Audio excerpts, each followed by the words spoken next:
বলে দাও।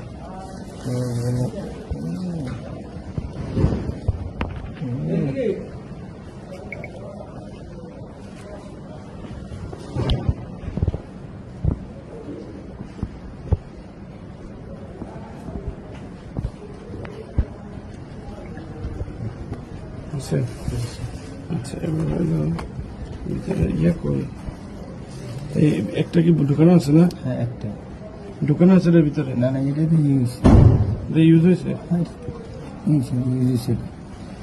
অনলাইন না, একটাই ঢুকে আর বাকিগুলো খরচ কেমন? নাম আছে ইতো খুলতে মানে টান দিয়ে খুলতে এটা একটা জায়গা তো। আচ্ছা ঠিক আছে, অফিসে গিয়ে আমাকে দেখতে হবে।